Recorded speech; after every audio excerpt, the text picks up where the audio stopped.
ಹಾಲಿ ಮುಖ್ಯಮಂತ್ರಿಗಳಾದ ಶ್ರೀ ಸಿದ್ದರಾಮಯ್ಯ ವಿರುದ್ಧ ಕಾನೂನು ಕ್ರಮಗಳನ್ನು ಕೈಗೊಳ್ಳೋದಕ್ಕೆ ಬೇಕಾದಂಥ ಅನುಮತಿಯನ್ನು ಕೊಡಿ ಅಂತೇಳಿ ನಾನು ದಿನಾಂಕ 31/7/2024ರಲ್ಲಿ ಮಾನ್ಯ ರಾಜ್ಯಪಾಲರಿಗೆ ಮನವಿ ಪತ್ರವನ್ನು ಸಲ್ಲಿಸಿದೆ.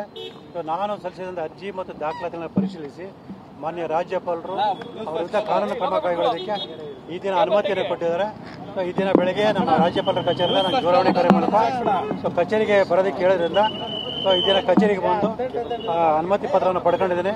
ಈ ಒಂದು ಅನುಮತಿ ಪತ್ರವನ್ನು ಈ ದಿನವೇ ಜನಪ್ರತಿನಿಧಿಗಳ ವಿಶೇಷ ನ್ಯಾಯಾಲಯಕ್ಕೆ ಸಲ್ಲಿಸಿ ಈ ರಾಜ್ಯಪಾಲರ ಅನುಮತಿಯನ್ನು ನೀಡಿರೋದ್ರಿಂದ ನಮ್ಮ ಮನವಿಯನ್ನು ಪರಿಗಣಿಸಿ ತನಿಖೆಗೆ ಆದೇಶ ಮಾಡಿ ಅಂತೇಳಿ ಮನವಿ ಮಾಡ್ಕೊಳ್ತಾ ಇದ್ದೀವಿ.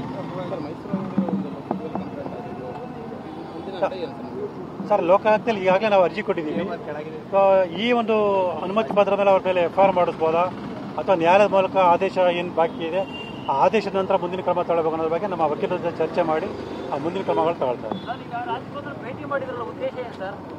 ಅದೇ ಅನುಮತಿಯನ್ನು ಕೇಳಿದ್ವಲ್ಲ, ಅನುಮತಿ ಪತ್ರವನ್ನು ಪಡ್ಕೊಳ್ಳೋಕ್ಕೋಸ್ಕರ ಭೇಟಿ ಮಾಡಿ ಅನುಮತಿ ಪತ್ರವನ್ನು ಪಡ್ಕೊಂಡಿದ್ದೀವಿ. ಹೌದು ಸರ್, ಕೊಟ್ಟಿದ್ದಾರೆ. ಇಲ್ಲ ಸರ್, ಏನು ಕೇಳಿಲ್ಲ. ಅನುಮತಿಯನ್ನು ಕೊಟ್ಟರೆ ಅನುಮತಿ ಇಟ್ಕೊಂಡು ನಾವು ಮುಂದಿನ ಕಾನೂನು ಕ್ರಮಗಳನ್ನು ಕೈಗೊಳ್ತಾ ಇದ್ದೀವಿ.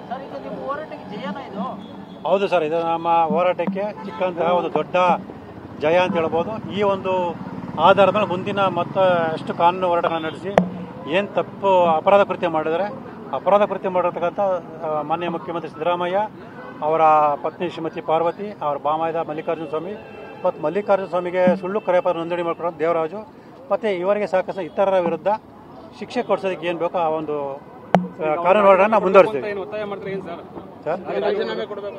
ಸರ್, ರಾಜೀನಾಮೆ ಬಗ್ಗೆ ನಾನು ಯಾವುದೂ ಒತ್ತಾಯ ಮಾಡಲ್ಲ ಸರ್, ಅದು ಅವ್ರಿಗೆ ಸೇರಿದ್ದು. ಯಾಕಂತಂದರೆ ಒಂದು ನೈತಿಕತೆಯ ಪ್ರಶ್ನೆ ಬಂದಾಗ ಅವರು ತಮ್ಮ ರಾಜೀನಾಮೆಯನ್ನು ಕೊಟ್ಟು ತನಿಖೆಗೆ ಸಹಕರಿಸಬೇಕು. ಯಾಕಂದರೆ ಅವರು ಆ ಸ್ಥಾನದಲ್ಲಿದ್ದಾಗ ಯಾವುದೇ ತನಿಖಾಧಿಕಾರಿ ಕೂಡ ತನಿಖೆ ಮಾಡಬೇಕಾದ್ರೆ ಸ್ವಲ್ಪ ಹಿಂಜರಿ ಇರ್ತಾರೆ ಮತ್ತು ನಿಷ್ಪಕ್ಷಪಾತ ತನಿಖೆ ಮಾಡೋದಕ್ಕೆ ಅವ್ರಿಗೆ ಕಷ್ಟ ಆಗುತ್ತೆ.